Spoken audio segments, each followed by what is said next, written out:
Seconds tick down on the clock and the importance of the kill is critical.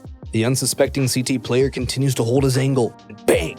Bullet to the side of the head opens up the bomb site and allows the T side to secure a plant and set themselves up for a good round win. The lurker plays an integral role in CS. So how do you play it? What's happening, ProGuides fam? It's Boggs, and today we get to talk about one of my favorite roles in the game of Counter-Strike, the lurker. From Get Right of old to ROPS of the current era, lurking has been an important part of any team on the T side, and a good lurker can single-handedly win rounds. While lurking is critical and rather fun, how do you lurk without baiting your team and being a hindrance rather than a help? Let's find out. So what is lurking exactly? Lurking is where you play separate from your team and usually towards the opposite bomb site your team is planning on taking. Be wary though, there is a very fine line between lurking and baiting, or just completely abandoning your team. There has to be a purpose behind the lurk. It can't just be a separation for the sake of being separate. There are many different reasons to lurk, such as gathering information or cutting off rotations, which we will get into later. But making sure you have a mission in mind before starting your lurk and communicating it to your team is critical. It's always annoying when a player on your team just goes off and does their own thing without saying anything. And a lot of times it ends up being something that hurts the team rather than helps. So communication is always key. Depending on the strategy you want to run, lurking can either be used to sandwich a site or to sell a fake. Not to mention the fact that the lurker is a thorn in the side of the enemy, where you can create openings for your team and cause rotations. Remember, lurking can be a huge asset if done well, but make sure you're not going in without a plan. Always have an end goal in mind before making your moves. Information gathering is my personal favorite part of T-Sides and is arguably the most important part of CS as a whole. There's so much you can do based on basic sound cues, and even one pin pull of a nade or molly can help knowing what to expect on either site. If you watch pro games, a big reason why teams will default around instead of just going straight for executes a good chunk of the time is because they want to gather information about how their opposition is playing.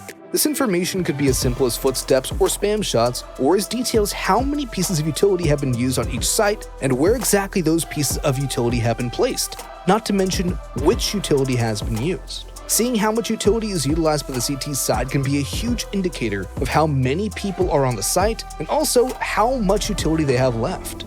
If a team has used 2 mollies on B-Site Inferno for instance, you know your take will probably be a lot easier, since chances are there will not be another molly left to slow down the push. A lurker can gather this information early in the round and even more critically towards the late mid-round portions where those last bits of utility are used to stall any potential pushes. As the lurker, your job is to also hear if there are any rotations off of a site once your team's execute starts. This information is incredibly important as it helps to discern how many people are on a site at one time and also tells your team to be wary of the rotations. With this information, your team should have a very easy time at taking the site, not to mention they know that there is only one way for the rotations to come from, since you're blocking the other route. Another critical part of information gathering is picking up on tendencies of your enemies. Say they're prone to stacking 3 towards B early on, playing the same positions over and over, or throwing the same utility at the same times round after round. All of this information can make your life so much easier on the T side if capitalized upon properly. Now let's take a look at our question of the day, which is, who was your favorite lurker throughout the history of CSGO? I have to go with a legend himself, Get Right. While ROPS might be a better lurker now, it's hard to argue against one of the most lovable legends in the game. Who do you have as your favorite lurker though? Be sure to comment down below and let us know. Now we get to a very hard part of Counter-Strike, using utility proper. Why is utility so important on a lurk, you ask? Well, when you're on the lurk, chances are you're all alone and your team is trying to hit the opposite bomb site. While your earlier information gathering is critical at this stage, there's still something you can do to facilitate an easier time for the rest of your squad. Using your utility in general is a very important part of Counter-Strike, but how you use that utility on a lurk can make or break a fake, or even just a standard attack. If the opposition doesn't feel like there's any presence somewhere on a map, they'll either push it for information and map control, or essentially give up the site and stack the other. Using utility, you can keep the opposition honest or even draw a rotation over before your team hits the other side. Going back to B-Site Inferno for example, if you use your flashes, smoke, and molly well, you can buy time towards the last 45 seconds or so and keep the CTs on the site wary of the potential danger. A good smoke to use for the fake is either the CT smoke, or I would say the coffin smoke more importantly, because it leaves the CT angle open for you to check later on. Flashes over house are always good, and they pad the flash stats too, for good measure. As for the molly, flaming out new box or oranges is always a good idea. The way you use LURK utility differs on the map, but the same basic concept remains. You want to either hold rotations and work in tandem with your team for a fake, or just keep your opponents honest and wary by throwing utility, letting them know that at least one person's there. If you really want to get daring too, you can use sound cues to get them a little antsy and maybe even peek a little aggressively. One thing you have to remember while on the LURK is you can always be pushed, and you won't have a teammate there to help. So make sure you throw safe utility and keep your gun out when you're not prepping for utility. We went over this next part a little bit when discussing utility, but let's get to the fun part of getting kills. If you couple your utility usage and information gathering skills, you can have a much more fun and easy time of getting picks on the site. Holding rotations is another very important part of lurking. It gives your teammates the confidence that they can't be flanked from the side you're holding. Plus, it can also allow you to get free, easy kills, and who doesn't love easy kills? Remember how I said you had to keep the opponents honest and show presence by using utility? Well, a CSGO round is 1 minute and 55 seconds. If you're taking about 10 seconds to get into the initial position and start your late utility around 45 seconds, then you'll have about a minute of time to kill. How do you keep a team occupied for a minute? Well, you can use a piece of utility or two if you really want to, or you can use sound cues and try taking jiggle peeks yourself. If you watch professional lurkers, they will take fights very sparingly. They will peek for information, and if they have the opportunity to take a player out, they will try and pounce. But be careful.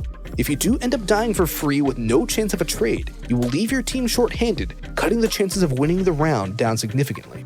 This is why I say to jiggle peek. If you maximize the information gathering potential and minimize the chances you can die, you'll have a much easier time at getting that kill. If you're looking for tips on how to peek better, we just released a video on improving your peeking, so definitely go and check that out. And if you still have questions, you can book a private coaching session with one of our many fantastic coaches over at ProGuides.com. They'll be sure to help you out with peeking, lurking, and much, much more. But how does all of this fall into holding rotations? Say you get the pick on the site, you'll draw a rotation away from the site the bulk of your team is going to hit. However, this isn't where the true danger of the lurker lies. Once your team starts to execute onto the bomb site, the rotations will flood off of the site you're lurking at. This is your time to shine. You can pop out from where you're hiding and catch someone on rotation, or even flank behind them, stabbing them right in the back while they attempt to set up for a retake. These kinds of flanks were Get-Right's bread and butter back in the day, and it was a crucial part of the success of NIP during the early days of CSGO. While the game might have evolved much since the days of 2014, much still stays the same, such as the immense value of the backstab. The biggest thing to know about lurking is that it's all situational. How you lurk depends on what your team wants to do and how your opposition is playing. If you're planning on trying to catch somebody with their pants down, pushing into an angle you're holding while they rotate to the other bomb site, you have to be as quiet as a mouse so they don't expect you or know you're there. Another bonus this can provide is enabling you to find out if a site is free. If you start clearing out a site around 30 seconds or so and discover that it's undefended or even that there's just a single player that you can easily deal with, your team can rotate back over and get the plant for essentially free. This won't be the most common situation, but it's always a fun bonus. If the goal is to sell a fake, timing your utility and showing presence throughout is key to keeping the opposition focused on your side of the map and hopefully overcompensating towards that side. If you're going for information, you need to balance your aggression and peaks with staying alive. Gathering the positions and nade usage of your opponents is of more value than any potential kill early on due to the risk versus reward aspect. But that doesn't mean you can't go for peaks later. If you are trying to sandwich a site, being silent is also a key part of it, as if the opposition knows you're there, they will hold for your flank, and you won't be able to get the drop on them easily. Lurking is a learning process, and it's also a bit of trial and error, learning what you can and cannot get away with. A great way to learn is by watching pro players in their natural roles. While the team environment at the highest level differs greatly from open, let alone matchmaking or pugs, the general concepts still remain the same.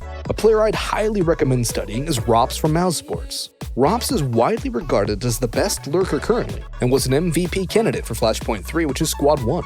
If you want to learn more about team-based CS, we have a master course in IGLing from the Brazilian legend himself, Fallen. He'll go in depth on how to play in a team environment and how to lead a team properly. It's an incredibly insightful course, and I highly recommend taking it. You can find his course, simples, and individualized coaching over on our website at ProGuides.com. If this video helped you out, please leave a like and don't forget to comment and subscribe. We're so close to 100K, and we can't hit that milestone without your help. Don't forget to ring that notification bell to stay up to date on all of our tips and tricks videos. We'll see you next time, so good hunting and peace out.